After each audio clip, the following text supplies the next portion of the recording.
Oh, Oh, I'm so glad to see you. You don't know.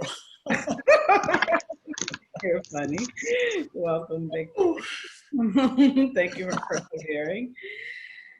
Good to see everyone. All Good right. evening, Jackie. Good evening. Good evening, everyone. Good evening. Hello. All right. Hopefully Terrell will make it on. I think his Zoom link went to spam or to his junk folder, so we'll see. And Francesca's supposed to be moderating. Do we know, Marjorie? She's still with us. Okay, thank you. Otherwise, yeah, I see we've got 47 participants so far. We're supposed to have maybe around 80 if all goes well. We will see. Hello, Mr. Knowlton. I responded to your email a little bit ago, and hopefully tonight will go better in terms of audio.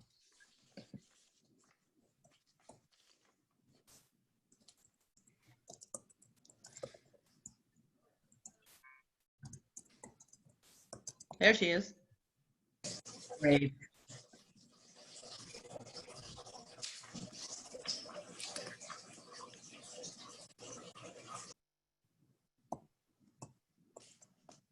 Okay, so Bobby Smith Powell, we're already starting off with people under other people's login. Let me see what's happening here. All right, logged in under Kim Wright, I think. Okay, good. Okay, so I'm not gonna answer all the chat now because we want to get started on time, but just, feel free to continue entering questions.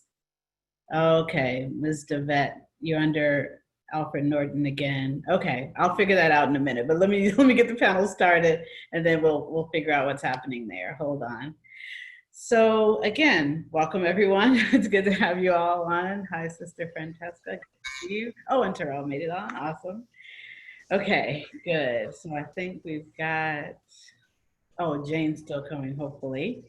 See what's happening there. She also seemed like her invitation went to the, oh, good. Thank you, Mr. Nelson, for affirming that you're hearing me. That hers also went to the spam. Oh my gosh. Okay, I don't know what's happening. She's writing about all these other things not related to the call she's supposed to be on right now. Okay, so let me text her and see what's happening. Okay. Hey, Jackie. Oh, great, you made it. Thanks. Hi. Yes, I'm sorry. I had a good bit getting on, but I got on. Okay, great. Thank you. Thank you. Sorry about that. Welcome, everyone. We are going to get started because I know we've got a tight schedule today. So again, it's so good to have you all on the call and good to see everyone signing in. So we have a great start to, oh, is President Nwezi on? We want to get her to bring greetings if possible. Let me see. I will look for you in the participant list, Nwezi, just in case you are muted. Oh, good. Reverend Owens. All right, attendees. And 305, there you are. So I'm gonna unmute you, President Wade, to bring greetings for everyone. Can you hear us or can we hear you? Yes. Hello, Okay. everybody. Thank you. Thank you so much. Thank you all. Exciting, exciting. So you'll bring greetings for us all or to us. We've got 66 people on. So I don't mind. thank you. You know I don't mind.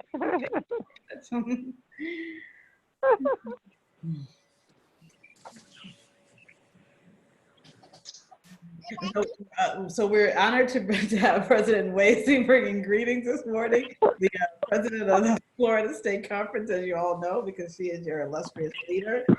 So without further ado, I will turn it over to President Nwezi to bring those greetings. Oh, good evening, everybody.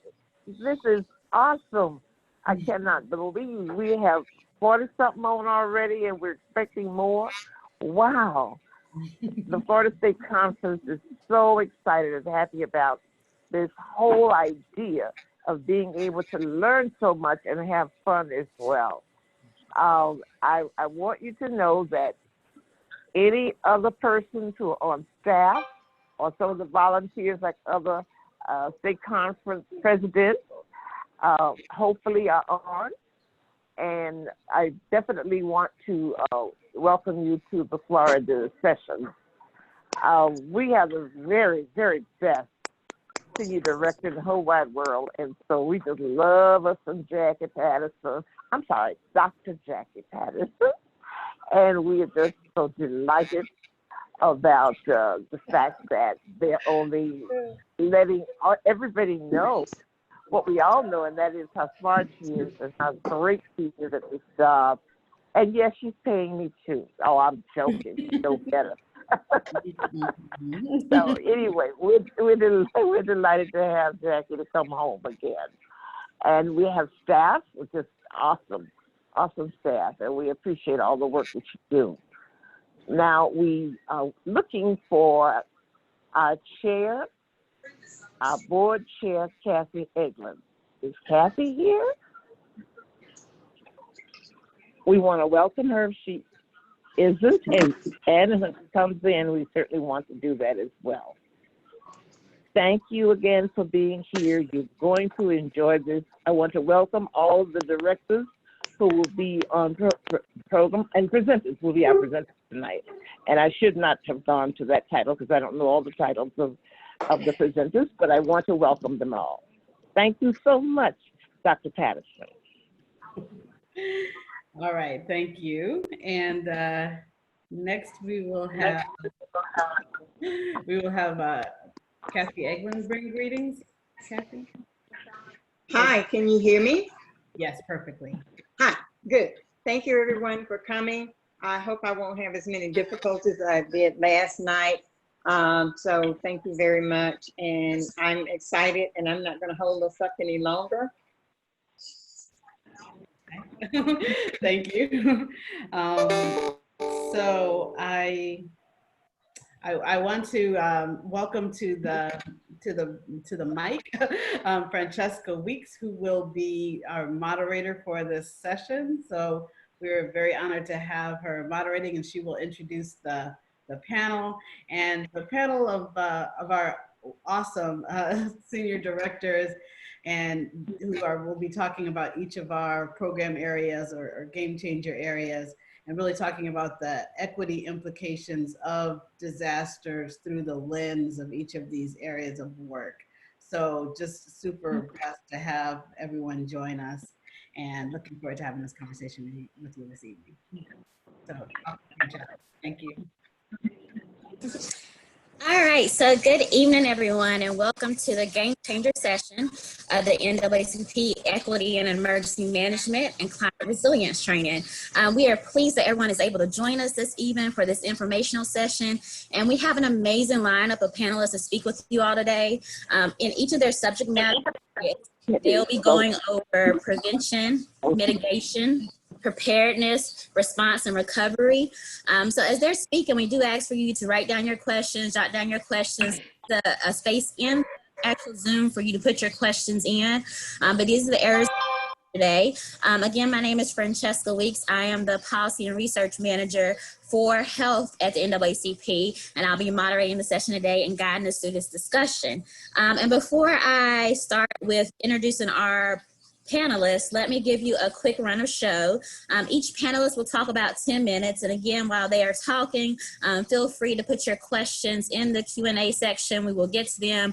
And when you're writing them in, try to notate who the question is towards so we can make sure we put the question to the right panelist. And we will have a 20-minute Q&A session. So we'll have plenty of time, as much as possible, to get as many questions as possible. If not, we will make sure that your questions and answers do come back to you.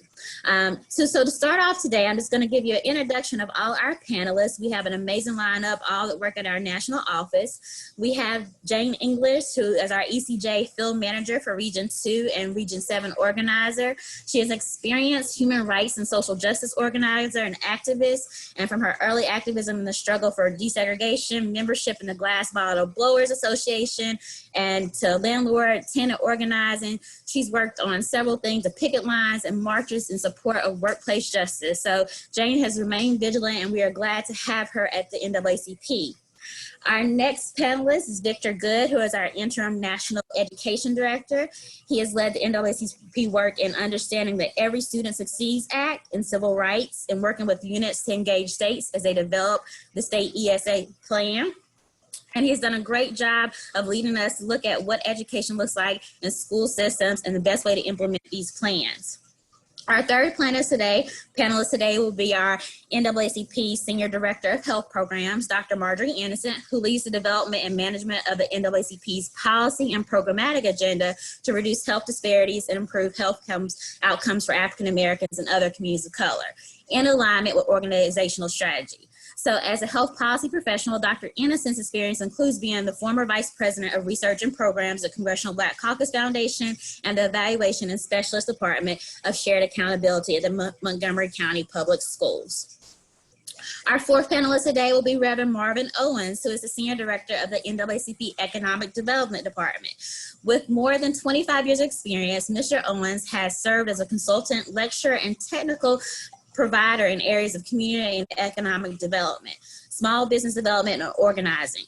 Mr. Owens has also served as the Vice President for Economic Empowerment at the National Urban League, where he managed all aspects of the NUL's corporate, foundation, and government relationships. He has been a great asset to the NAACP and has worked great with our teams, all of our teams during this time right now of COVID-19 and looking at economic development. Our next panelist will be Jamal R. Watkins, who serves as the Vice President of the Civic Engagement at the NAACP, leading the association's efforts to maximize the African American community's participation and representation in our democracy. Mr. Watkins previously served as the National Outreach Director at the AFL-CIO. In this role, he was responsible for strengthening and growing national strategic partnerships with the local movement across a range of priority campaigns and programs. And last and not least, our last panelist will be Mr. Terrell Thomas, who is our director of our criminal justice program, who's done some amazing work looking at our youth engagement and what's happening right now with our youth. He also does a lot in the area of helping us in health with looking at the criminalization of health issues. So please welcome all our wonderful panelists today. Again, we will start first with Jane English, and they will start with a 10-minute outline of those topics that I mentioned above. So Jane, the floor is now over to you.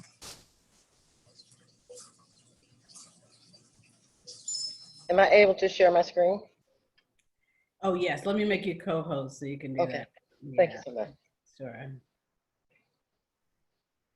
All right, you should be able to now. Okay. Okay.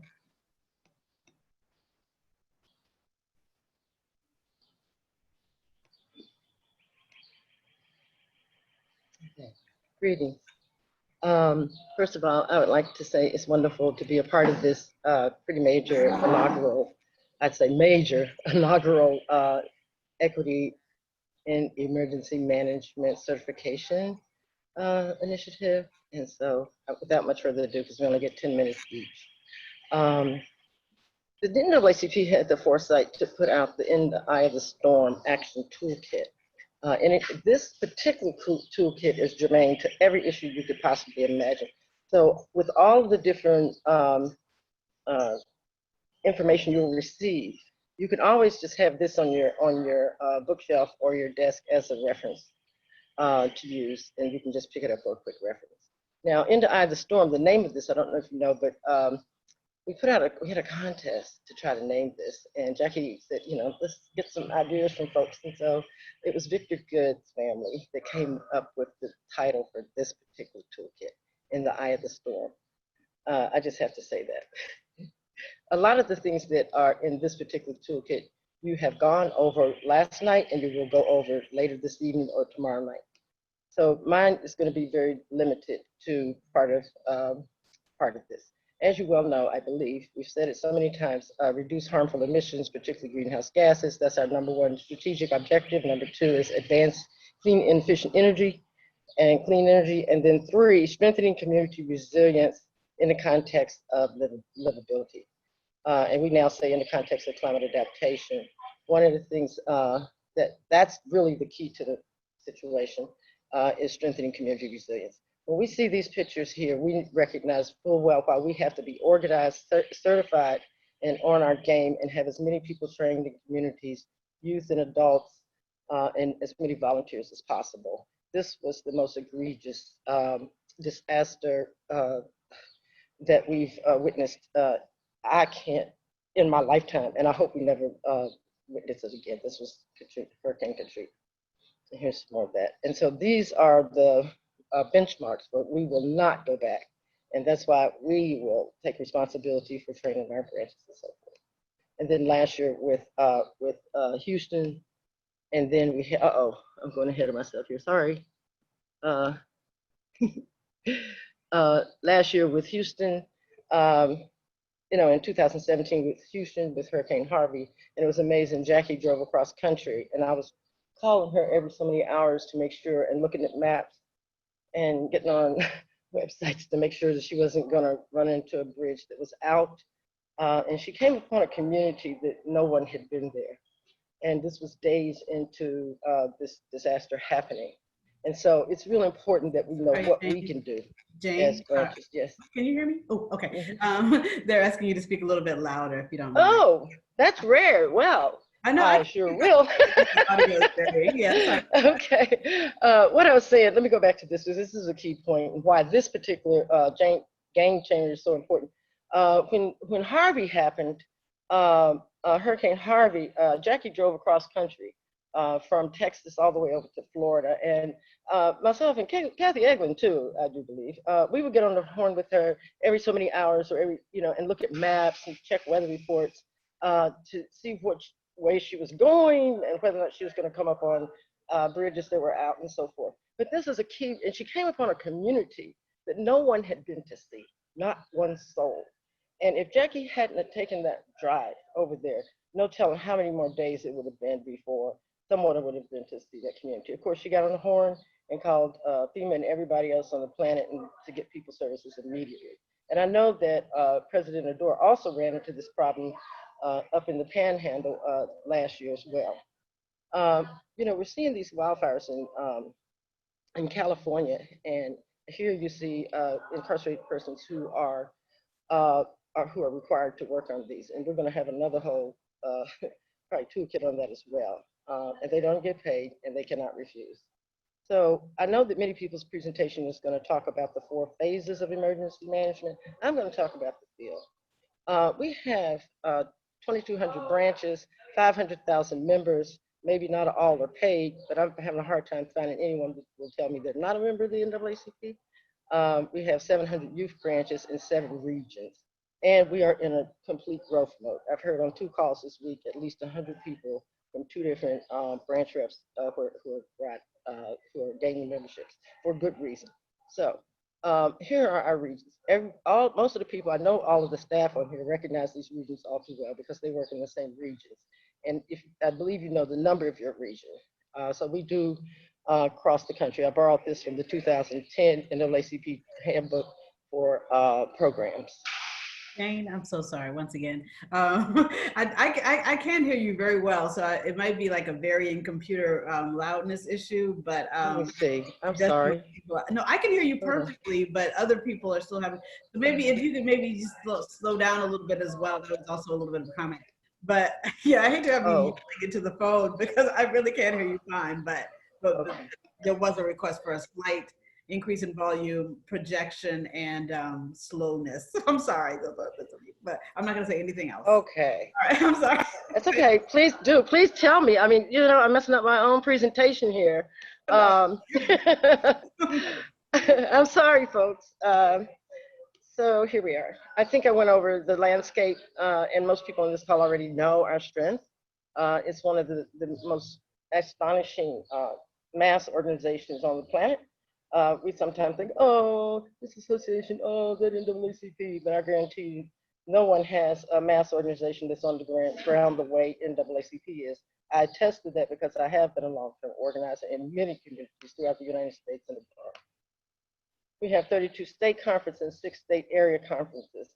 And I do think more and more people will, as we see the mass movement is occurring again.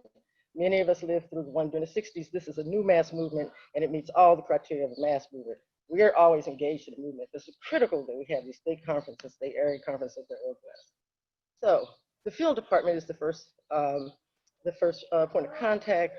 We work with the branches where the disasters occur or where the emergencies occur. With overall coordination, we do internal convening and triage. We help with the assessments and help with the investigation and documentation and training.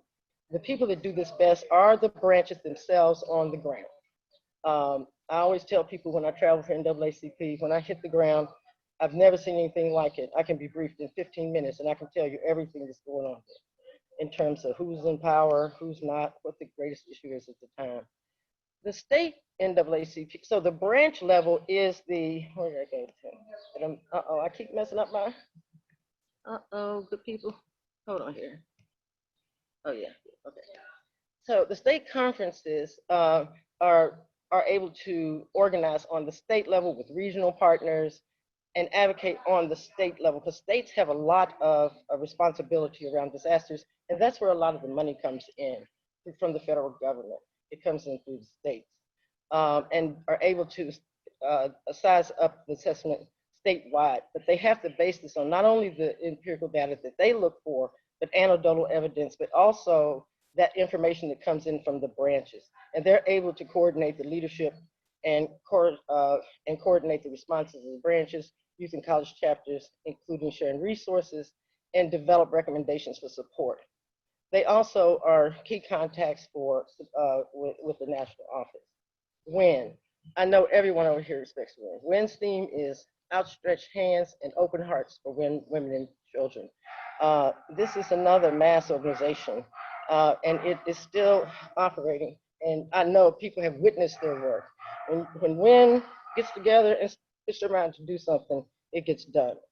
If I get in trouble, I'm calling WIN. Well, I'll call my lawyer first, but WIN. So WIN has the ability to provide direct assistance, referral sources. They are keyed into many networks of high-level leaders, as well as people who are on the grassroots. They're tied into the faith community, and they're able to help the local branches develop their plans and facilitate development at the local level, help with the coordination and development. And they can also work, we still use phone trees, believe it or not, but we're now learning social media, and they'll be able to help with that as well. We want to maybe pair some of the WIN leaders with the youth and college members, leaders, so that we can really get up to speed on that too. So the whole goal is to do the research and know what's happening on the ground. Branches, we say it all the time, are the lifeblood of the NAACP. And we can't say it enough. It is the lifeblood of the NAACP. This is where the assessment starts. People do the research. They take an assessment. They are in contact with the emergency responders, and they also work with the churches as well as Red Cross and FEMA.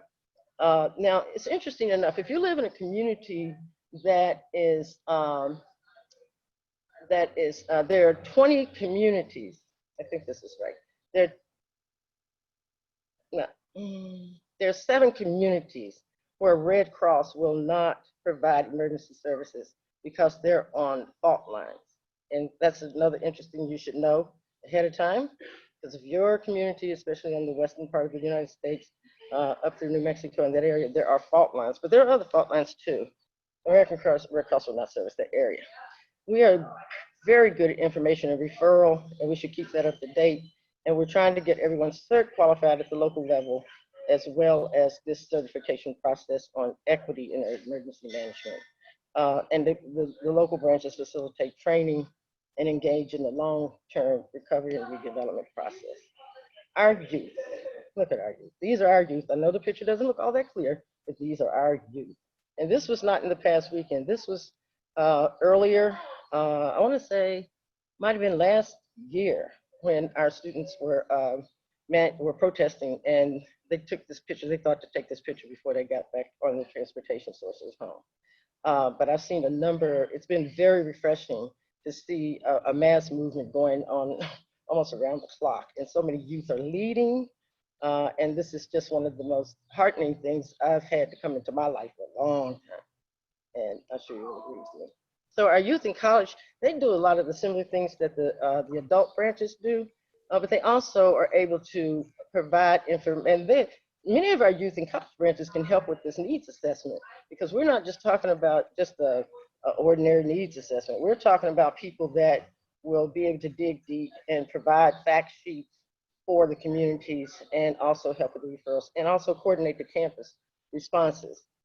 There are 20 there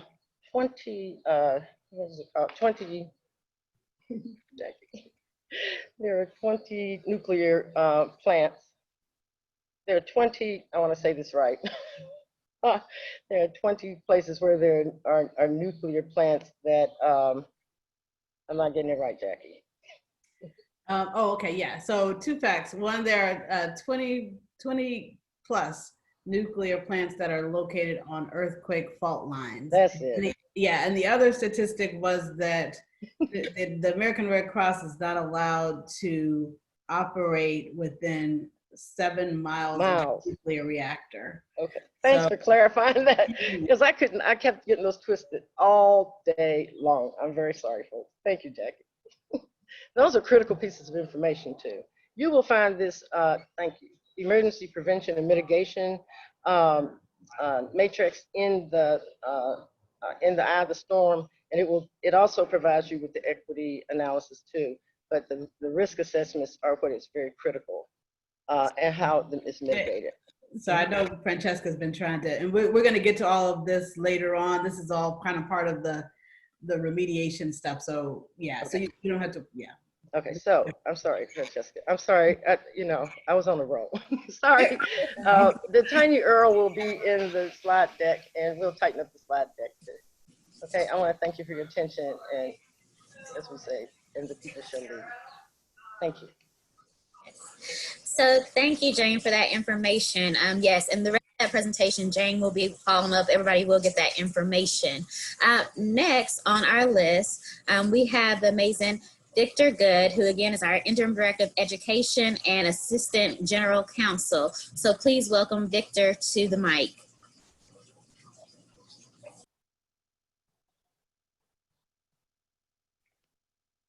I'm supposed to be sharing my screen. You ready? You want me to share my screen? Oh, Victor, you're on mute. You want me to take her off?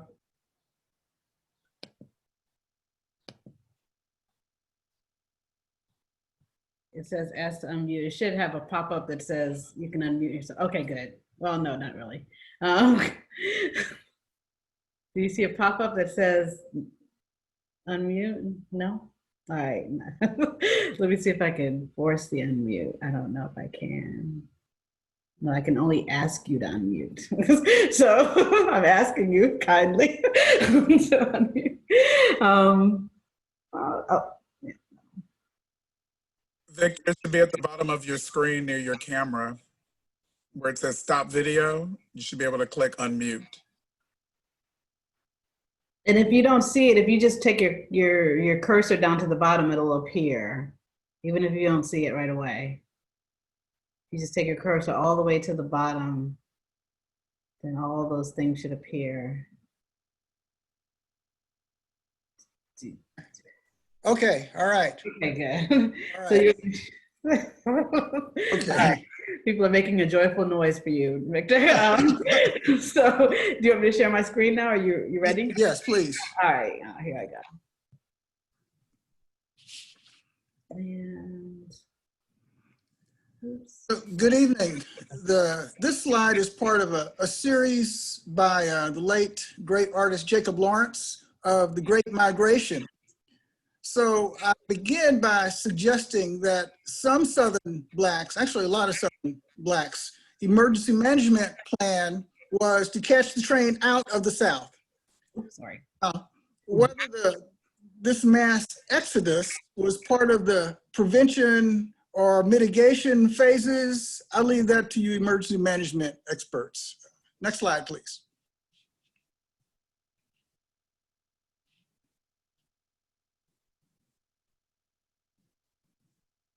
Next slide, please. Thank you. So the learning objectives. Number one, when schools are closed or reopened in response to a crisis, identify an appropriate response to a pre-existing disparity or injustice. Number two, when students must relocate because of a crisis, identify a tool that may be used to assist them. Next slide, please.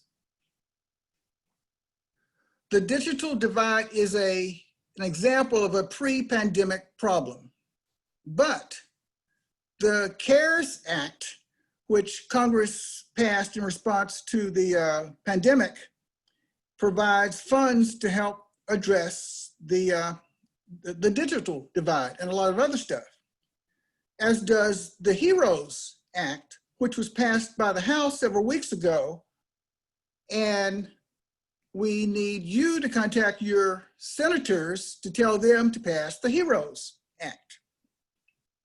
In addition, we need you to tell your governor and school systems to inventory their technology, both in the schools and in students' homes, because the digital divide is both in a lot of schools and it's in a lot of homes. In addition, Title VI of the Civil Rights Act, which you may have heard of, requires that entities like school systems that get federal financial assistance not discriminate based on race or national origin. And so technology, which is part of a larger group of resources, is something that we can use, or Title VI is something we can use to address discrimination in the provision of technology, as it is to address discrimination in all sorts of other school resources.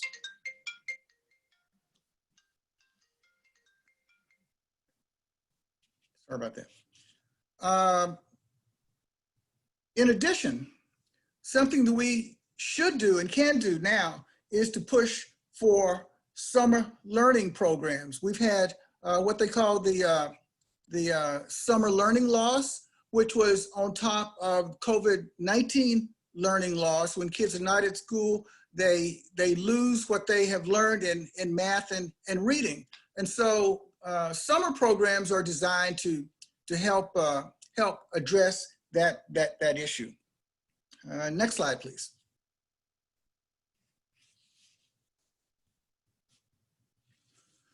So with respect to the digital divide, there is this theory that a successful response starts with a map. I certainly think that encouraging states and school systems, when they're doing this inventory of their technology, use GIS, because that presents a map, especially with respect to where the kids live and the technology that's available or not available in their homes. It provides a map, which is I think it would be a helpful tool. Next slide, please. So there are 5 ways you can advocate for students who must relocate in response to a crisis. Number 1, trauma-informed education. Have you all heard of that? Well, frankly, I hadn't heard of it before the Every Student Succeeds Act was passed in 2016. I just lied. I learned about it 2 years before that, because one of our members was introducing a resolution. You know, we're in the resolutions process now, and it involved trauma-informed education. I didn't know but fast forward, trauma-informed education was put in the Every Student Succeeds Act, and there's funding under that law to provide trauma-informed education for students that need it. So here we're in a crisis, you would think that that would be an important tool for school systems to use. And so it's up to advocates to push for that. Number two, post-traumatic stress. Section 504 of the Rehabilitation Act requires that students who have a disability be quote unquote reasonably accommodated. And so where a student needs an accommodation because of post-traumatic stress or for any other reason, but we're talking about post-traumatic stress here, then Section 504 is something that can be used, a tool that can be used along with Title VI. Title VI is to fight racism. Section 504 is to fight disability discrimination. Number three, student education records. You might not think that students have a right to their records, but they do. They have a right under federal law, the Family Education Rights Privacy Act, to their records. And you might also not believe that sometimes it's a real hassle getting their records. And so just imagine that kind of normal problem being amplified in the context of a crisis.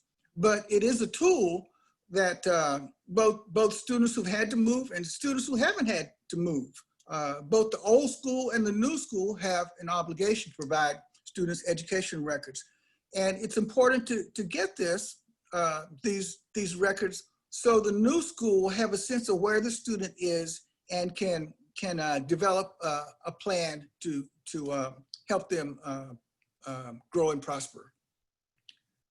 Number four, college students out of housing or out of a job or who have some other financial emergency as a result of their colleges having closed just a few months ago or in the last few months may be eligible for emergency assistance under the CARES Act. That's part of what the CARES Act provides.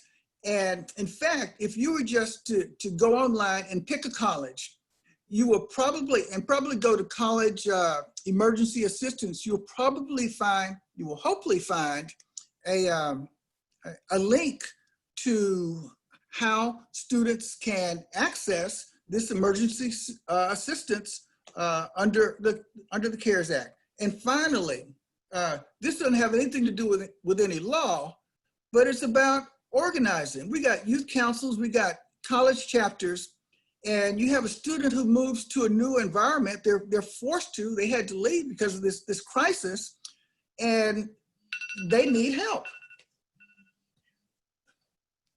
And so one way to help them is to if there's an existing youth council or college chapter, for that chapter or council to reach out to them. But if there's not an existing chapter or council, then to create one to kind of organize that so that these students will have kind of a base of support. My clock went off. Is my time up? 1 minute. All right, next slide, please. Actually, will you go to the very last slide? Slide 11, or slide 12. Thank you. So I'm sorry I talked too slow or too much, but here's a summary of both the equity implications, which are on the left, and unit actions, which are on the right. The HEROES Act, which I've mentioned, is an important tool to help us have more funding to address pandemic and pre-pandemic issues. And so you should urge your senators, if there's one thing you should do, you should urge your senators to support the HEROES Act. Secondly, school reopenings are catch-22. Until recently, we were talking about closings. Now we're talking about reopenings. But a recent poll of the NAACP, a recent NAACP poll of national poll of African Americans found that 80% found that they were not supportive of reopening the economy at the risk of their health. So if parents send their kids to school, they risk getting sick. If they keep them at home, they risk winding up in juvenile court, and they risk Children Protective Services starting an investigation of the parents. So a way out of that catch-22 is for school systems and for the state to create an online, accessible, quality, non-charter, non-private school learning program for these students to get what they need at home. And then you've got Black student literacy issue and the summer learning loss, which is included in the slides. I didn't get to talk about that, but student literacy, Black student literacy is a bigger problem than you might think because you never hear about it much, but it's a real challenge. And then there's school resource disparities. The response to that, Title VI, demanding for adequate school funding, those kind of things, and then trauma-informed education, which I've discussed. Thanks a lot. Bye. Thank you. I just wanted to interject to say that even though Victor was referring to the pandemic a lot, this is really these are all things that are transferable to our broader topic, which is about disasters and emergencies in general. And so all of this applies in terms of, because we all know that whether it's hurricanes or tornadoes, that kids are often displaced in the same types of ways and having educational interruptions. So basically everything that Victor talked about would be applicable to many types of disasters. So, Thanks, Jackie. sure, thank you. Thank you, Victor. We greatly appreciate that. That was very informative. And again, the slides that he did not get to talk over, they'll be able to share that information. You guys can connect with them later. And I love all my panelists. They see me putting up my signs. You heard me put up my cowbell. So I'm country. If you hear this, that means your time is up and I will bring it again. But we're going to keep it moving. The next department is my wonderful department, the health department at the NAACP. So we welcome to the floor our senior director, Dr. Marjorie Innocent. Thank you so much, Ms. Weeks. I am not going to have Francesca come after me, let me tell you. So, Jackie, can you share or should I share? I'm fine either way. I just made you co-host, so if you could share that. Okay. All righty, great. Good evening or afternoon and evening, everyone. Let me see. So hopefully I can. Oh, look at me. Okay. So I'm going to share with you. Should look at the time here. I'm going to share with you some key thoughts regarding health. And as you will see, there's going to be a lot of intersection between some of the considerations regarding health and the other ones that you'll be hearing about this evening. And I'm going to go ahead and start off with what folks usually think about, and that's the healthcare system. So obviously, we've got the issue of where people can get care. For those who are on medication, the issue of being able to continue to get access to their prescription medication. And then there's information sharing, broadly speaking. And in terms of what you can do, first of all, regarding healthcare, I think it's really important to advocate to your local health department, your state health department, your state, local elected officials to really be able to get testing for, when applicable, obviously, through mobile services, and really looking to expand access to local healthcare. Obviously, that one is a little tougher to do in the immediacy, but really over time, it's really important for us to really look at bringing back more localized community-based healthcare. This is important not just in disaster situations, but also as we really think about advancing the healthcare system overall. I'm trying to figure out how to move. Okay, so regarding prescription drug access, this is really an issue that ultimately the Centers for Medicare and Medicaid Services, or CMS, which is obviously part of the Federal Health and Human Services division, if you will, or department, And the private insurance companies within your state are really ultimately most responsible for this. And so it's important to really advocate to them to develop and to disseminate information to communities, right? So this information for, for local residents about how it is that they can access medication in a disaster.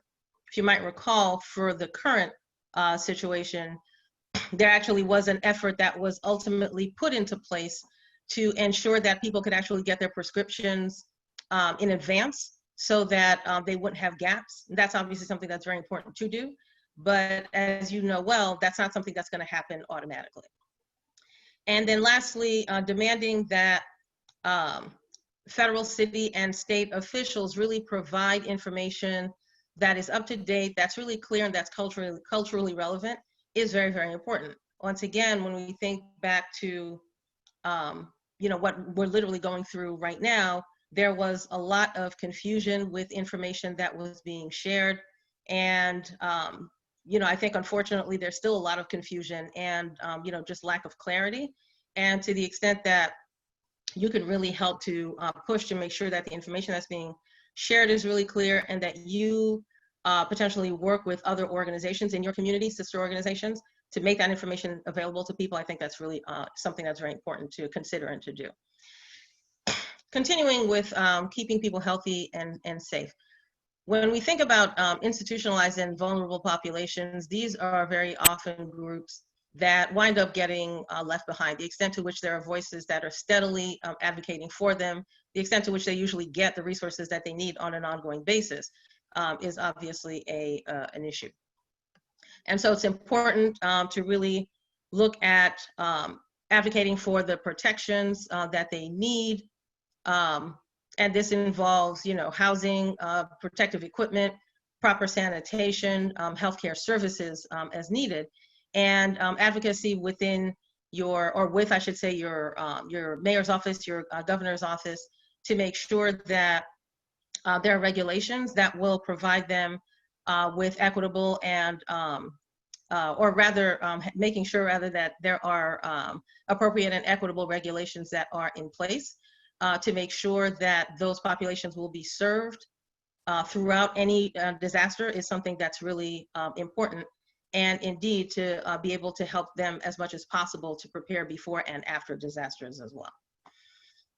So once again, especially with the situation at hand, we are, I think, have become very, very clear on the importance of protective equipment.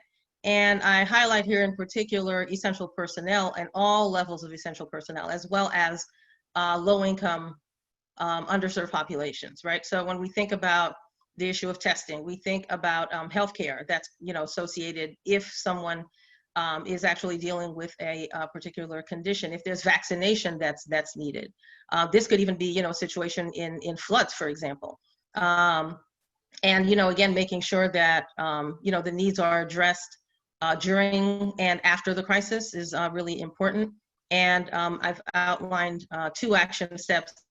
And I want to note in particular the second one, that it's really important to advocate to the Food and Drug Administration and to HHS more broadly to make sure that resources are really available within each state. I wanted to highlight the role of Medicaid in particular in this conversation. So it's as you know, a program that's run by the federal and by the federal government and the state, and basically provides health insurance for and other key healthcare services for low-income populations. Now, what's interesting is, as you likely know, since the Affordable Care Act, also known as Obamacare, passed, there's been a slight bump up in the numbers of people that actually are eligible for Medicaid. But I do say slight because it's only taken eligibility up to 138% of the federal poverty level, which is not a whole lot at all. And in fact, expansion has not been adopted in 14 states, and Florida is one of them. In addition, people who are incarcerated can actually not receive Medicaid until they leave prison, and they can't actually apply while they are in prison right now, so that by the time they leave, And even in the current situation, right, where, you know, there are a lot of offenders that are being, you know, that are being low-level offenders that are being released, there winds up being a gap in their healthcare. And so it's really important to advocate to, again, the Centers for Medicare and Medicaid Services, Department of Health and Human Services, and your state government to really consider expanding Medicaid in a much more substantive way. So if we really think about right now, with all the people who have lost their coverage, right, who lost their employer-sponsored coverage in particular, given what the purpose of Medicaid is, this would actually be a great opportunity to look at expanding the program to a broader range of people, not at 138% of the federal poverty level, but something more like 400 or 500%. And it certainly won't cover everyone, but it would, doing so would at least take us to the median income level, right, which would actually cover a pretty considerable percentage of African Americans. Couple of other points I wanted to share here. So data. We know that data is really important. If we don't have data, if we don't have research, then we don't really get a clear sense of who is being impacted, how they're being impacted, when they're being impacted, and how it is that they're moving forward beyond. So in terms of action steps, advocacy at the federal, state, and local levels to request and actually really demand disaggregated data or data disaggregated by race and ethnicity for all key indicators, right? Not just health, but other indicators as well, is something that's incredibly vital, as you have seen recently. And in particular, going back to the HEROES Act that Victor had mentioned, advocating with your senators for passage of the act will actually also be really important, because there's a lot of funding that's actually in there for COVID research, and really research that really helps to understand the disparate impact that it's had. In terms of what I'll call systems level policy solutions, 2 points I wanted to mention here. We've got a public health infrastructure, as we can see, that is crumbling literally throughout the country. And the need to really understand that health is about more than health care is clearly something that we are now you know, seeing. We saw it under Katrina, we saw it under Rita, we saw it under Harvey. Name it, you know, really, unfortunately, name the disaster, and it's become evident. The extent to which policies, though, are being addressed in intersectional ways from when they were shaped in the beginning to how they're actually being implemented, that's not so much, right? And so we really need to be able to activate policymakers in that direction. So once again, going back to the HEROES Act, there's also a lot of, or there is, I should say, a lot of funding in there for the public health infrastructure.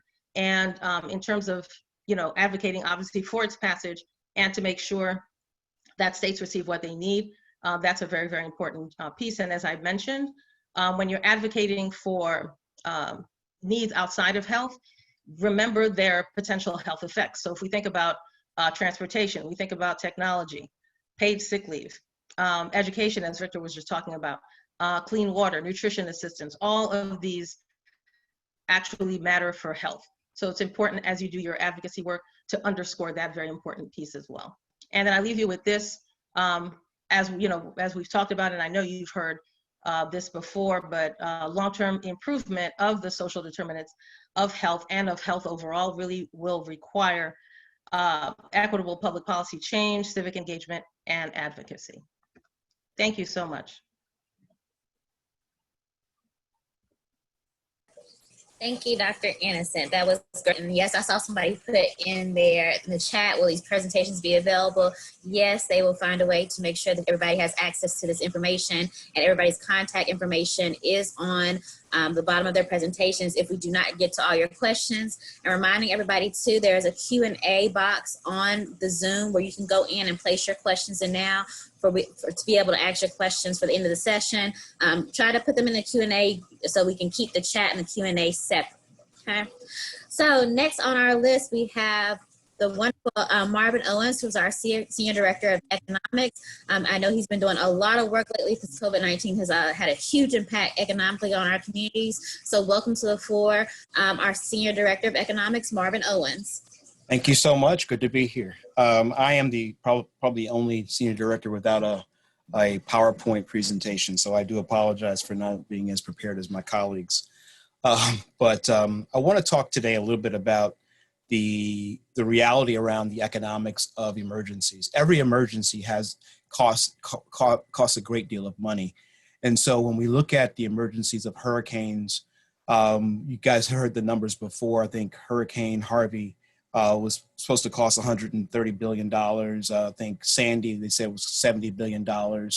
And now we're looking at what the impact will be of COVID-19.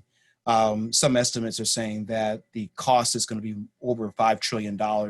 That's going to be a cost associated with what's impacting the nation right now. So the reality is that every one of these emergencies, whether it is a pandemic or whether it is a natural disaster, has a definite cost to the economy. And what's most important for us to understand about the cost also is the cost to human lives. There's a report that I want to draw your attention to that was just released by the Economic Policy Institute. Dr. Valerie Wilson, someone can type it in the epi.org into the chat. epi.org has I think a watershed report around the impact of COVID-19 on Black workers. It gives you the information that I think everybody should have if you want to understand what's going on. I'll just give you some highlights and you guys can look it up online. It's really important information. It says, while unemployment skyrocketed for Black and white workers in the COVID-19 labor market, the unemployment rate is higher for Black workers. Number two, employment has dropped sharply in the COVID-19 labor market, but Black women face the largest losses. Another finding was health effects, that Black workers and their families are facing greater health risk. Why? Because Black workers are more likely to be in frontline jobs and categorized as essential, forcing them to risk their own and their family's health to earn a living. Black Americans make up 12.5% of the US population, but account for 22.4% of COVID-19 deaths. The information that's in this report is really, really important. I want you guys to really, really take a look at it because it really gives you the kind of foundational data that you need to understand the impact of the pandemic economically on Black folks. I want to give you a couple more pieces of information about equity concerns. One of the things I want to raise about equity concerns is access. One of the things that we see in terms of what's happening in terms of natural disasters, as well as what happened with COVID-19, is there's a disparity in access. The reality is that FEMA has always been under a lot of attack because the fact that when natural disasters hit, Black families, Black folks can't access the services, can't access the funding. And the reality is that FEMA has failed in this regard because they've not coordinated and worked in partnership with organizations that are trusted. That's why I think the important partnership with the NAACP and other organizations is going to make a difference in the future. But without this partnership, many people of color miss out on accessing the kind of support and help they need in the time of natural disasters or emergencies. That's also true that we've seen in regard to the COVID-19 situation. What we've seen in terms of the work we've done on PPP has been the fact that Black business owners have been unable to access PPP. There was a lot of money put out there for folks to get access to, but our folks have had difficulty getting through the system, being able to access this money. So what did we do about that? Well, in the case of FEMA, the answer has already been sort of answered in terms of the partnership that they've been working on with us and other organizations. So our advocacy has to be about making sure that we make sure that our people get access to the services that are due them. FEMA has the money, FEMA has the services. We have to make sure that FEMA is doing the right thing in terms of allowing our folks to get access to it and breaking down whatever barriers those are. When it came to COVID-19, what the NAACP had to do was to reach out to the Small Business Administration. We then had to do our own structure in terms of having a conversation with them about how do we help you all get access to the Black business owners that you seem to be missing in terms of getting the money out there. So we had to step into the gap as an organization to make sure that the SBA was actually reaching the people that they wanted to reach. Which leads me to another point about the advocacy part of the work. Often when we do this kind of work, we really focus in on national partnerships. The work that we do in the econ department is not much different from all the other game changer areas. We do a lot of conversations with national partners about national relationships. Well, national partnerships and relationships make no impact if they are not lived out at the local level. So if we have a national partnership with an organization, and yet the local leadership is not able to access the benefits of that partnership, it really does our people no good. So what we've been able to do is kind of focus in on the fact that we will not pursue these national partnerships without there being a real emphasis on boots on the ground. How do our branches access these resources? How do our state conferences access these resources? How do we make sure that whatever we're talking about at the national level actually gets lived out at the state and branch level? This is really critical because in the case of FEMA has like, I think 10 different regional offices. When folks get the questions about how do we access these resources, understanding what region who you're in, who runs that region, who's in charge of that. These are really, really important questions to be able to have answers to as we think about how we serve the folks that we're working with on the ground. The last thing I will add is kind of picking up on what Marjorie said about data. One of the other things that we're running into on the economic side is that we do not have access to good data. I think I was listening to one of the talk shows this morning, and I think Secretary Mnuchin announced today that he was not going to disclose who got access to the PPP money, that they were not going to disclose who got the money. There is a concerted effort from this administration to not disclose the data because they do not want to be called out on the carpet about who got the money and what deals were cut in order to get the money out the door. We as the NAACP have to be on our job in demanding the data, as Marjorie was talking about, disaggregated data based on race on the health side. But the reality is we have to have disaggregated data based on all aspects of the game changers that we work on. So the economic data is also critically important.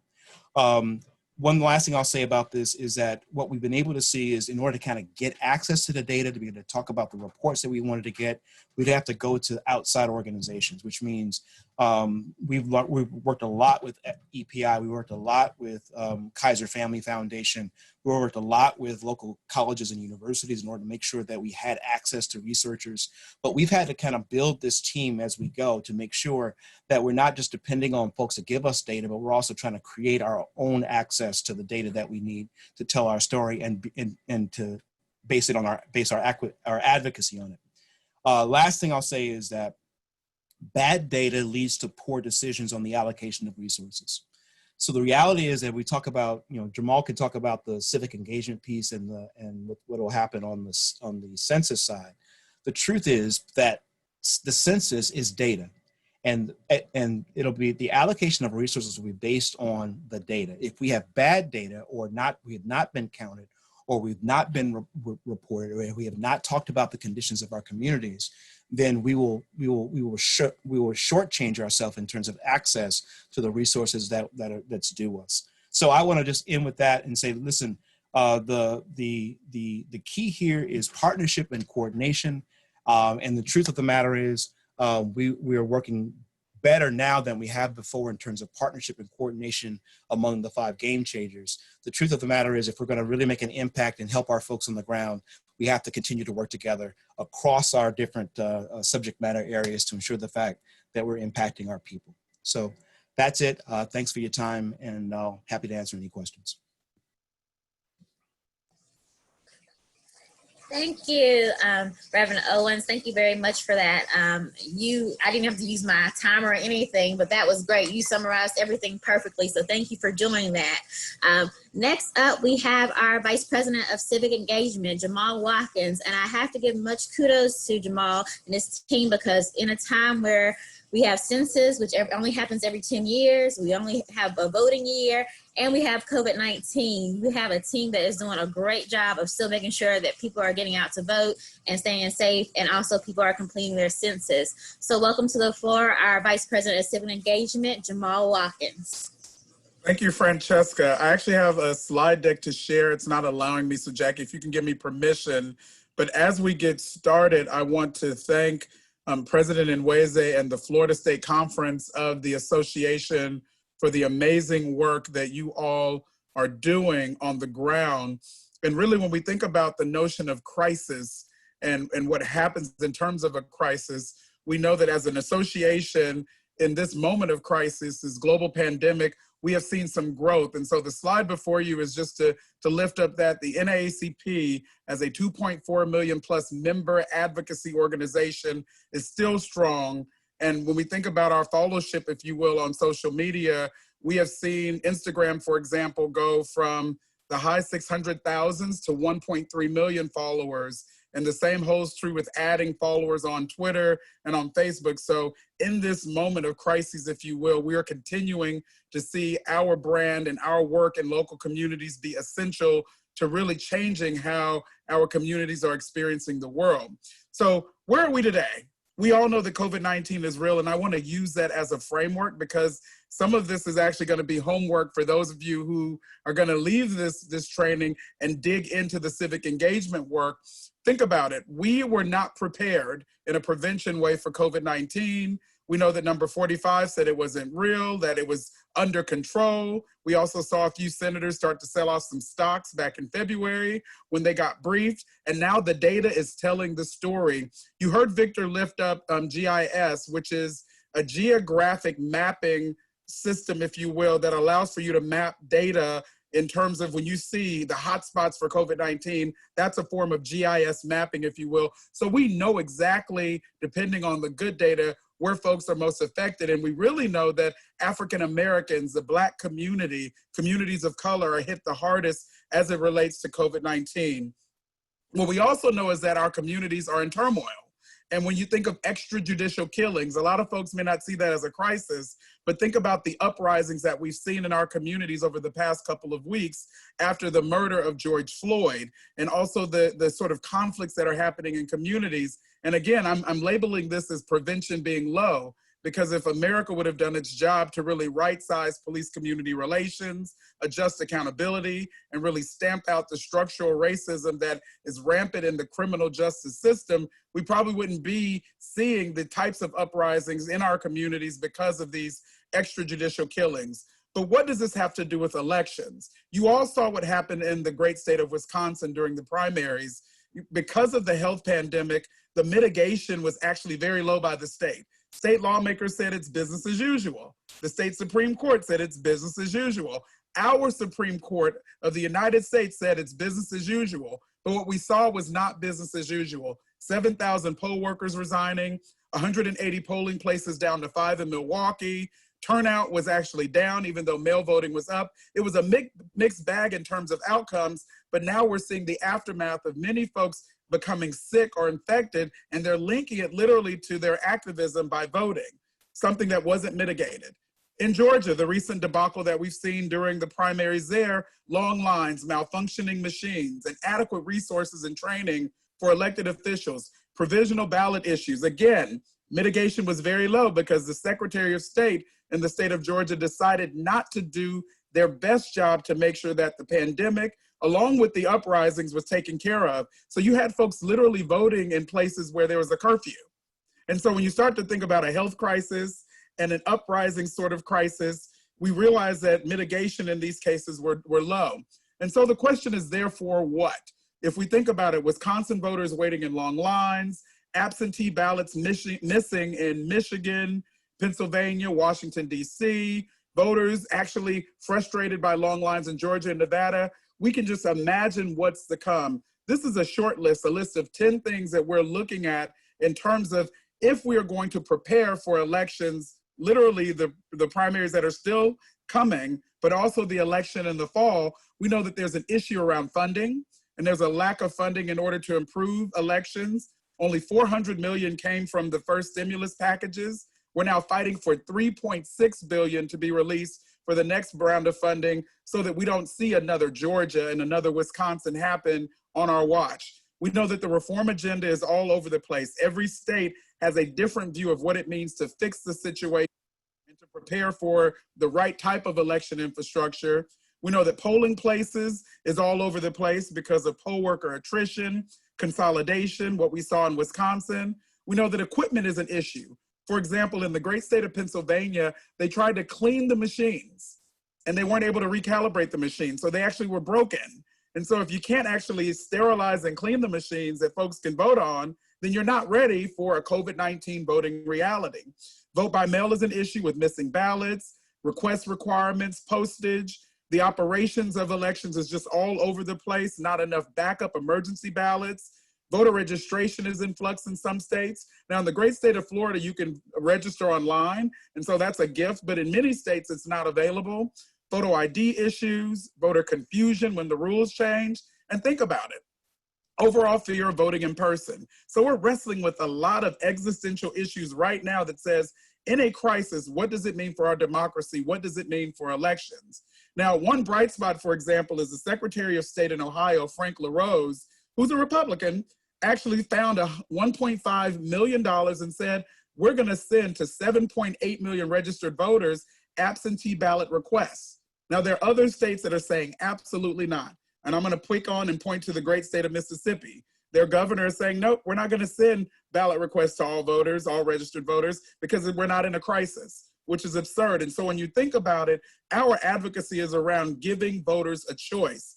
And so what we can do is literally organized in around 4 buckets. For the lawyers that are on this call, you know that litigation and legal intervention is gonna matter. And that can be done in coordination with the National Association headquarters, but also your legal redress committees. But also we have to do democracy expansion and protection work, advocating for a shift and a change in laws. We have to stand up programs around traditional election protection. So organizing volunteer lawyers, organizing legal and non-legal coordinators, lifting up the 866-OUR-VOTE hotline, making sure that voter guides are timely and prepared and shared in a way where all of the new rules are shifted and lifted up, but also our strategic partnerships, doing trainings with the National Bar Association, Lawyers Committee, Urban League, all of the partners around the country, but also doing mapping and research. I know Victor lifted up the mapping through GIS. We have a project through ArcGIS, which is created by Esri, and I'll share with you this hub, which right now we've mapped how do folks respond to the census.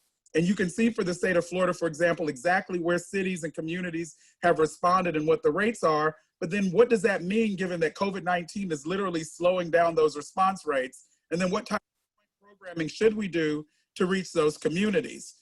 Lastly, I would lift up that federal election reform is key because the funding needed for states in order to right-size elections in a crisis usually comes from some type of federal intervention. And so right now, the HEROES Act, which is in the Senate, is actually being debated. And so we were on earlier with Team Mitch McConnell, and they were like, where are the problems? We don't see them.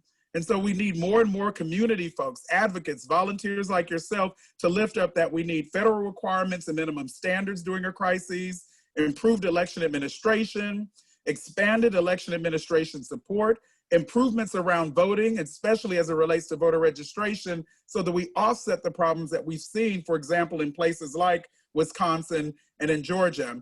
And then, as you all know, it's about really messaging. So in the last week, you've seen, former VP Biden, along with Congresswoman Marsha Fudge, talking about elections in our democracy. We've had an equality forum with our partners like Demos, Faith in Action, National Urban League, with Voto Latino. And even today, President Johnson was in conversation with Human Rights Watch. Because guess what? Voting and participation is international human rights. According to the Universal Declaration of Human Rights, if you don't have access to voting and it's being barred, then you're in a state of crisis. And so we're now working to even request that the UN Special Rapporteur comes to the United States to do an investigation and issue a report that actually chastises both the US government at the federal level and some of our state governments and local governments for not doing all they can to make sure that every voter has access to the ballot box. So when we think about the notion of being in a global health pandemic, say it was a hurricane, say it was an earthquake, we would still approach the notion of how do you make it easy for every eligible voter to participate and really get rid of the barriers. And that includes being prepared, analyzing what mitigation strategies are in place, but ultimately making sure that our response as a nation and as a community is about putting the voters first through providing the best access so that they have the ultimate choice in deciding how they cast their ballot. I'll stop there and thank you for this time. Thank you, Jamal. That was awesome and greatly appreciate that. It's very valuable information. And we have one last speaker. Again, if you guys have any questions, make sure you're putting your questions in the Q&A box. And then once we finish up with our last speaker today, then we'll be able to get to all of your questions. So our last speaker today is from Terrell Thomas. He is our director of our criminal justice program. And as we know right now, with a lot going on with police reform in this country, this topic is so important with how we move forward and how this looks for our communities. So everybody, please welcome Terrell to the stage. So this is somewhat of a general overview of criminal justice reform, and we'll be talking about some of the emergency response and the way it impacts the prison population and people in re-entry. So the next slide, please.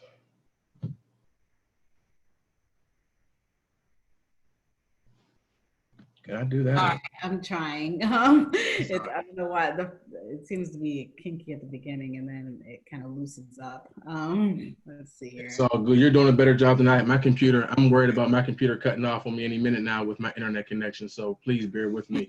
All right. Oh, thank you. I think you're good now. Okay, some of the objectives, like I said, we'll be talking about the criminal justice system. We'll be defining that. We'll talk about the call to action, some of the COVID-19 impact, some of the emergency response and the preparedness, and talk about the path moving forward. Next slide,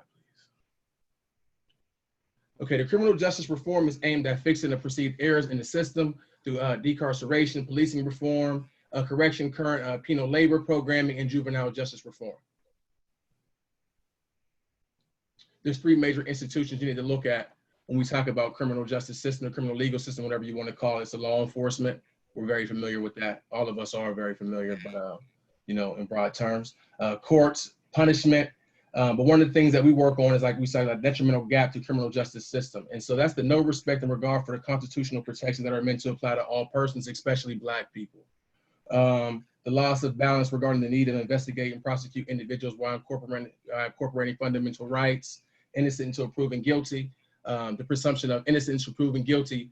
We have to take a look at that when you talk about the cash bail. If people are being placed in jail without receiving bail or even having the cash bail at all when they're supposed to be innocent, that goes against what the Constitution says. And so that needs to be completely changed.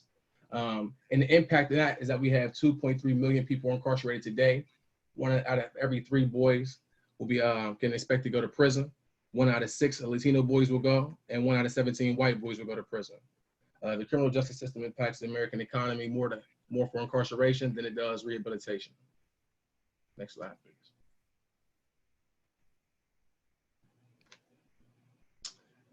The criminal justice system restricts not being enforced, adhered to, resulting in unfair practices and unnecessary deaths. We're seeing that right now today. We've seen it in our own cities. It's impacted some of our families, and it's all over the television. These racial disparities are prevalent and rarely acknowledged when you consider a meaningful reform. I think we're on the verge of making some substantial changes now. And clinical criminality reform is needed to transform the system to focus on rehabilitation. So over there has some stats where you can just see some of the graphics that show you what those disparities look like and how shocking it is when you just look at the how our people are being treated in the criminal justice system. Next slide, please. Some of the decarceration efforts that have made some substantial changes, in my opinion, with the Senate Bill 136. That got 10,000 people released from California. We know California has an over-incarceration issue that they've always had, but it's a good model for us to use, a good template to see what they're doing in California, as well as in New York for the rest of the country. House Bill 1269, low-level felony drug and property offenses, reclassification, early release for more than 400 people in Oklahoma. Senate Bill 47 removes geographical-based sentencing enhancements that disproportionately impact those living in urban areas. That's real important when you start talking about probation and parole reform. When people are getting out of jail, there's sentencing enhancements and things like that that they use these unfair algorithms that are created by, we just call them what they are, people who are racist, that basically will create just like it's a movie. I can't think of right now. I have a lot of different things on the top of my mouth. I think it's the Minority Report, where basically they try to predict crime and your sentencing all in one. And so that's something we can take a look at on a bigger scale as well. Policing reform. there have been over 1,000 people killed and counting have been shot by the police in this last year. Fatal police violence is the 6th leading cause for Black men ages 25 to 29 across all racial groups. On average, Black Americans are exposed to 4 police killings of unarmed Black Americans in the same state each year. 50 million additional days for poor mental health per year among Black Americans result from police killings of unarmed Black Americans. We start talking about the trauma, the social determinants of health, and the trauma that puts on our community and our people, the mental health. Subsequently, that can lead into other things, more incarceration, substance abuse, and things of that nature. And so we actually have to take a look at what this stuff is doing into our community and address it on that level, on the social determinants level, and not just at the root cause, not just at the surface level. So that I'm real happy with what we're doing right now, the purpose of this call. Next slide, please. So we have a number of people nationwide returning from prison to their communities each year, 50,000 federal, local restrictions that make it difficult to reintegrate. The 13th Amendment is what allows people to still get used as slave labor in our criminal justice system. 80 billion taxpayer dollars are spent on our current prison system.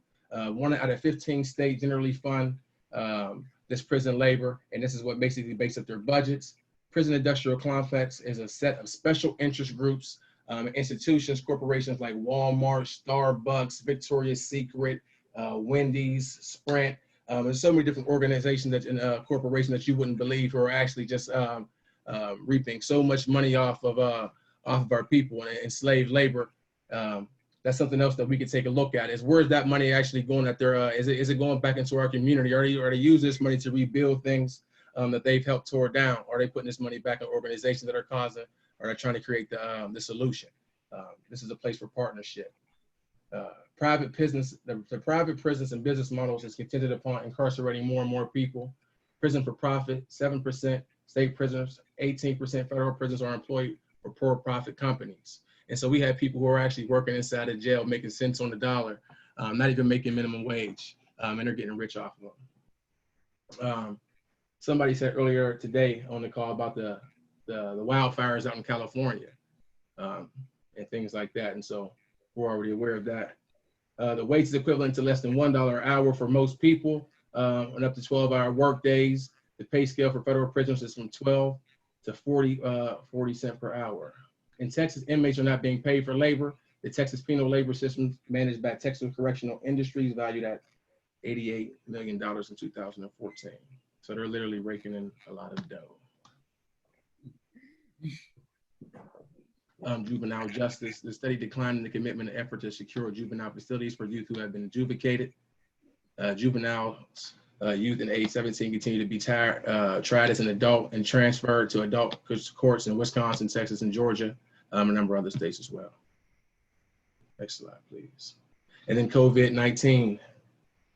And so we have 68,000 and counting identified prison inmate cases. New cases of COVID-19 have soared across the United States in the last few weeks, even as a daily infection rate as the nation has remained flat. I don't think the nation has remained flat, but that was the data. We had to use the data that we're given. I think we're spiking, but we have our experts on the call on that field. 73% increase in COVID-19 related deaths since May. The 5th largest known cluster of COVID-19 virus are inside these institutions. A number of infected cases will increase as more demonstrators and protesters against the police brutality are arrested. And so, next slide, please. And so there's a culture of neglect with our people inside of these prisons, especially during emergency response and preparedness within our current prison system. 77% of the total state and federal prisons are federally state run and are typically overcrowded. The measures are inadequate, address total inmates as being left. We have everything from every hurricane with the cries for help. I have some of those things that I put on another slide for you later that you'll have on your that you can read on your own. But Galveston State, Texas, New Orleans, Beaumont, we're already familiar with a lot of that different stuff. Hurricane Katrina, how many people were just left, and things like that. COVID-19 continues to see a climb in cases within the prison system, and the spread has ignited the sheer volume of exposed bodies. I think that is no, that's not the last slide, I'm sorry. So our response to criminal justice and transformation, we can implement decarceration, ultra drug sentencing, reduced prison sentencing, over-carceration. There's some things we can do with prison police reform, de-escalation training, and other things that we're working on internally, and different practices, ideology, policies. Hold all law officials accountable. We have penal labor here and juvenile justice. And that's about it. We'll have this so you can read it on your own. I'm not extremely long-winded, and I talk very fast. So please, I apologize for anything that you didn't pick up, but I'll make sure that you, we'll make sure that you have this for you to read at a later time. I think that is it. I hope that is it. Oh, that was awesome. We know that everybody has a lot more information that everybody could have shared tonight. So we hope that we are able to hit those highlights, those key points tonight.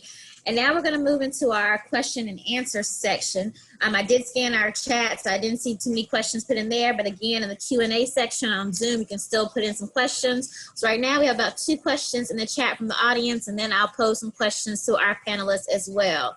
So this question goes for anybody on the panel. The question is, does NAACP has programmatic approach to assessing various national databases? So the question is, how do they get to some national databases to be able to pull all this information out to get the numbers for their states and area?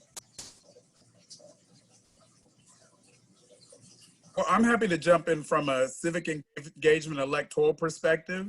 And I think my colleagues can sort of nuance based upon their lanes of expertise. When it comes to voting, we actually look at data through the voter files that are collected by every single voting location in the country. And so if you think about it, if you voted in your county, your city, it all gets rolled up into a state voter file, and the NAACP purchases that voter file through one of 2 vendors, Catalyst or Target Smart, and we actually purchase through both. And so we buy the data that the Democratic Party, the Republicans, independents, big organizations and companies, they all buy these voter files. You know, there's a price point to it, but we dump it into a thing called our VAN system, the Voter Activation Network, which, to be honest, is a system that has a monopoly on the industry. It's really the only thing out there that handles voter file data. And then we use that data to determine how we target voters. And so we can look up, I can pick on Marjorie. I can look up Marjorie today and see how often she's voted, when she's voted, and who she's voted for, because that information is public facing information. You just have to have a checkbook big enough to buy it, or a partnership with someone who's bought the data and you can use it. So the association has that data. We leverage it in all types of ways, including with mapping, the GIS thing that Victor talked about. And we actually share that data with our partners through MOUs. So if you're part of the Divine Nine, the National Baptist Convention, National Action Network, National Urban League, we actually have MOUs that give that data away for free so that they too can see who's voted, who's not, and how to target those individuals in terms of strategies for both voter registration and voter turnout. Jamal, what happened to that idea about one's vote is secret? When did that go out the window? When that data became public. Yeah, but you know, I wonder about that, you know, because I wonder with, you know, people having, you know, some people are kind of fearful when it comes to voting and having that type of delicate information. I'm concerned what, you know, Republicans have quite a bit of money. Any other panelists have any response to that? Any about their national databases where our state conferences or our branches can look up the data? Yeah, go ahead, Marvin.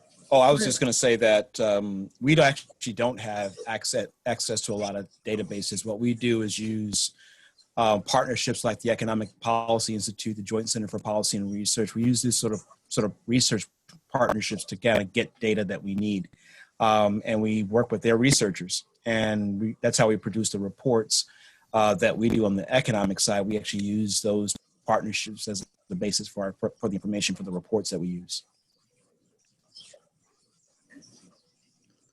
So in education, there are several public databases that we use for different things.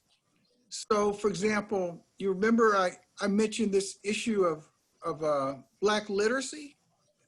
Well, if you go to NAEP, National Association for Education Progress. It's called America's Report Card. They give these reading and math and some other tests every 2 years. And they disaggregate the test results by race, national origin, whether you're eligible for free food, school lunch program. And so the NAEP data is really good. I mean, it's depressing.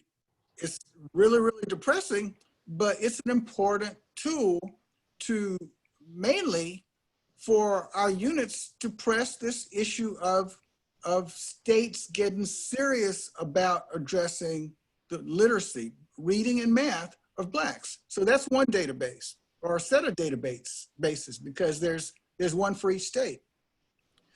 There's also the Civil Rights database. It's in the Department of Education, Office for Civil Rights. The Office for Civil Rights maintains it and hosts it. And it is a database of just a range of data about every public school and every school district in the country. The data ranges from student discipline data, well, that's depressing too, to access to gifted and talented program, well, that's depressing too. But, and just a whole range of other school-related data is in that civil rights database. So that's two primary databases that our units should definitely access. There are many more, but you should just email me if you want to discuss some other information you're seeking.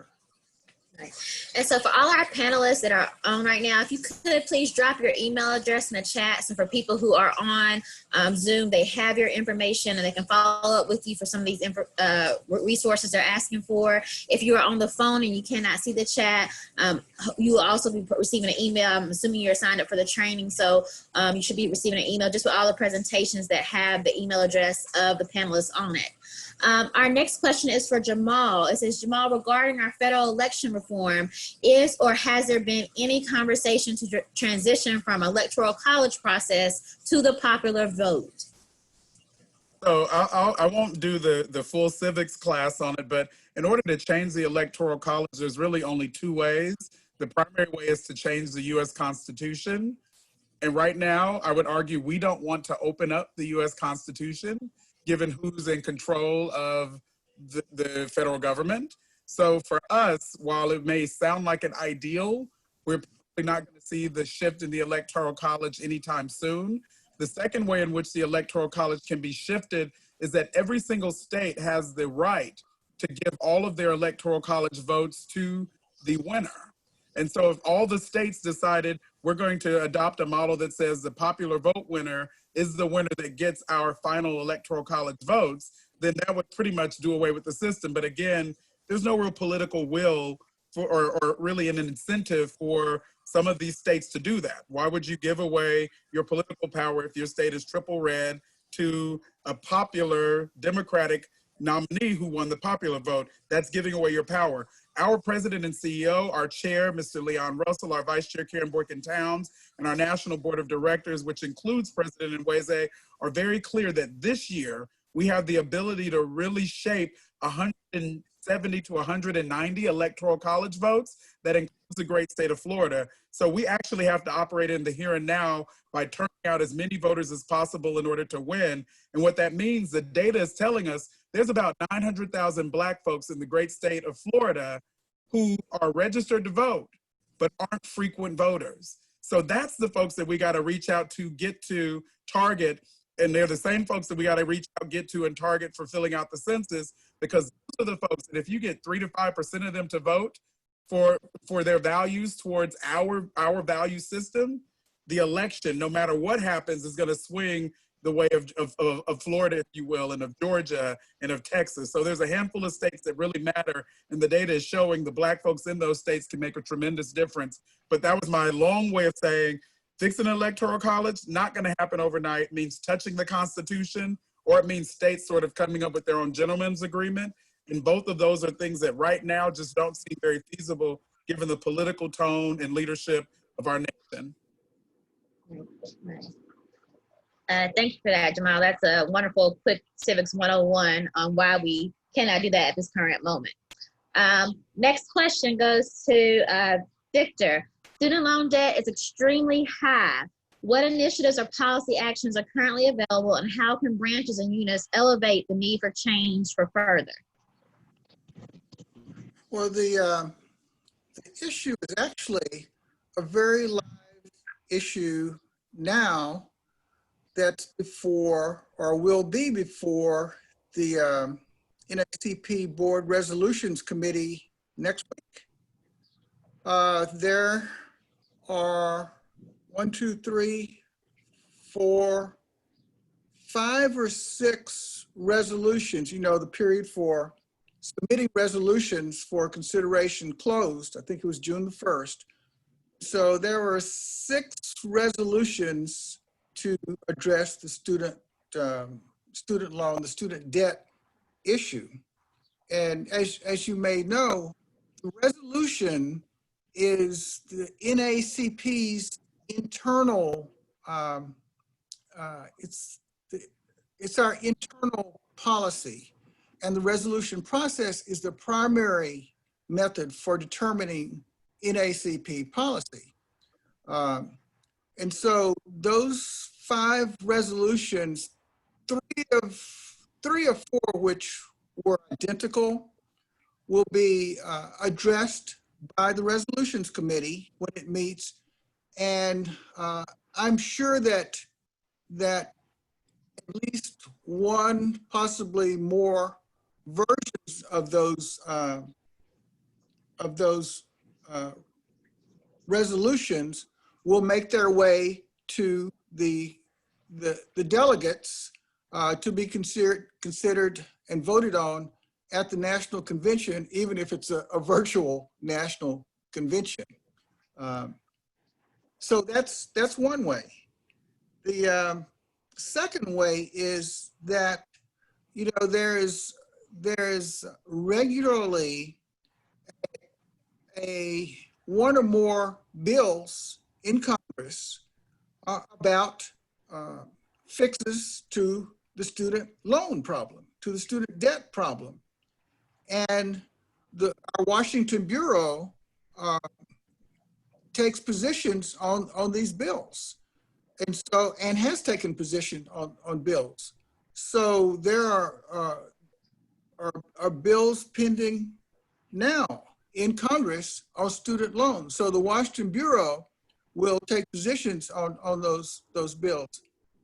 Thirdly, you may have seen on our website during the coronavirus website that there were policy positions on various things, including student debt, student loans.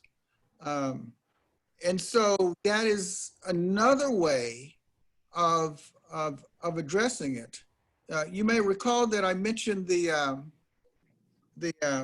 HEROES Act, which is a coronavirus response that the House has passed, and we need you to push your senators to support that.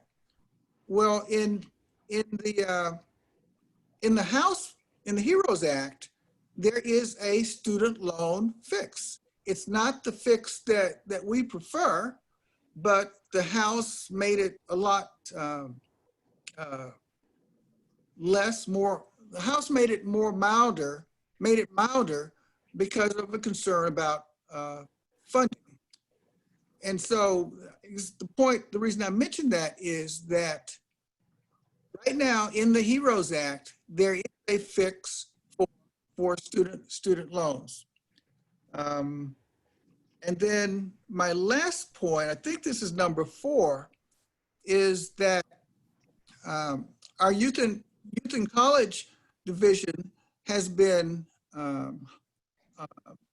holding seminars and events around student loans since last year, student debt since last year. That is one of the issues that our Youth and College Division puts a lot of work on.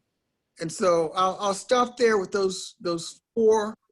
I think it's four approaches that the NAACP is taking and has taken to address the student loan issues. Right. So that is great. Thank you guys for answering those questions. We have to wrap up, guys. We were supposed to finish up about 10 minutes ago, but before we wrap up completely, what we're gonna do is, as my wrap up, I'm giving the little 2-3 minute time I had to wrap up to give a little gift back to all of our participants. We're gonna do a quick lightning round of Q&A, and this Q&A is asking me, posing a few questions that you guys hint might see again. Again, this is a training, so you're gonna have a quiz at the end of it. And I came to the NAACP from academia, so I know that you probably heard 20% of what you heard today and remember 5%. So for those of you guys who are needing to take this quiz later tonight, we're gonna do a quick Q&A. So I've asked all our panelists to take themselves off of mute right quick, because it's gonna be a very quick lightning round of me asking some questions that you guys, again, may see again these questions later, okay? So first question I will ask for Econ is, during an emergency, which federal agency provides rental and housing assistance, or which agency should they contact? FEMA. FEMA, okay. So again, FEMA for that, okay. For our civic engagement, if I was talking about federal oversight entities and responsible for monitoring and supporting elections here in the U.S., potentially what different legislative offices or branches would I be looking for that federal oversight? I would argue the first place to go is the Federal Elections Commission is probably your first stop. Second stop would be the Election Assistance Committee or Commission. Those are the two that I would lift up immediately. Okay. For education, so we're looking at our different school systems, and in response to disasters, what's the appropriate response to the pre-existing disparity or injustices or problems that we see that are exacerbated during an emergency? So one example is what I've been preaching tonight is to support the HEROES Act by asking your senators to support the HEROES Act, because one thing that the HEROES Act does, it provides a lot of funding for the digital divide. And not only the digital divide in schools, but the digital divide in homes. Okay, great. So for health, what are some factors of healthcare system that can support health equity during a natural disaster, pandemic, or other emergency? Wow, there's transportation, there's housing, there is sick leave if you have, whether or not you actually have sick leave. There are so many food assistance, being able to get clean water. There are a number of factors that make a difference. Okay. And last, and for criminal justice, what if we were looking at different amendments of the Constitution, which ones refer to the penal labor in the system? Oops, did I lose Terrell? I'm still here. That would be the 13th. 13th, okay? So again, penal labor, 13th, okay? And last but not least, ECJ. If we were looking at the emergency operations within and discussing the nuclear facilities within a 7-mile radius, what organization would we reach out to help us find that information about nuclear facilities? The American Red Cross. Oh, that sounds like a great answer. So, now that you guys have had a quick lightning round, again, you'll get the presentations, but hint, the things we just said, you may see again on your quizzes. And we hope the information that you all have received this afternoon has been very valuable. Again, you'll get the presentations and you have the contact information of our amazing panelists here. We want to thank all of our panelists. So everybody can give an air clap right now to all of our panelists for doing such an amazing job and giving their time this evening to give us all this valuable information.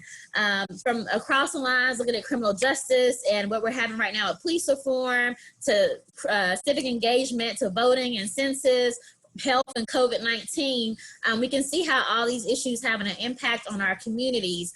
And environmentally, where we live, work, and play is essential to our daily health and our well-being. And so it's important that we don't leave out environmental justice and the interchanging of all these different topics and how they impact our communities. So again, we hope you guys have learned something very valuable tonight.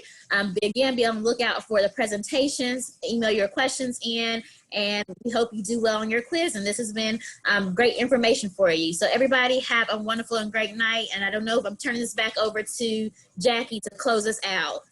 Thank you very much. Thank you all for joining us. Thank you, Francesca, for your masterful facilitation. You were fantastic. And everybody, everything was just golden. We really deeply appreciate you all taking your time to share. And so now for everyone else, we're going to take a 15-minute break, resuming at, 13 minutes, resuming at 8 o'clock. So thanks again, everyone. We'll be in transition, and I'll try to figure out how to do breakout rooms in the next 13 minutes. All right. Thanks, everybody. Hey, Jackie, this is Marcus. Are you able to make me a co-host? Yes. Okay. Thanks again, colleagues. Hey, Jane, are you still on? She is, but she's mute. Oh, we lost her. Now she's gone. Hey, Jackie. Yes. So this 7 Mile, wasn't there a movie about 7 Mile Island? Did that have anything to do with the 7 Mile nuclear line you were talking about earlier? No, but that is an interesting coincidence. But no, it does. It's just a coincidence. Oh, okay. Thank you for asking. And thanks again for joining us, Victor, and sharing all that. Oh, thank you for all your support. I wish I'd included about half of the stuff that I'd included. No, people. I might have gotten through it. You're funny. Well, You warned me. Yes, well. Yeah, well, folks will get it through the Dropbox, so thank you. So Jackie, if I wasn't on this program tonight, I wouldn't know that you've been in law school and you're about to graduate. You're crazy. It feels like it with all these law students I work with, but no, not even close. And I will never be using those letters, contrary to Jane's desires. No? Hey, Jackie, I think to do the breakout room, we may have to stop recording and leave the webinar setting. So we can, but I want to make sure that we have that part correct, so that way we can do the breakout rooms effectively. Yeah, so I was I was able to move from meeting to webinar, and I was trying to figure out how to go from webinar to meeting, you know what I mean, in terms of the settings. Yeah. So yeah. You know how to do that?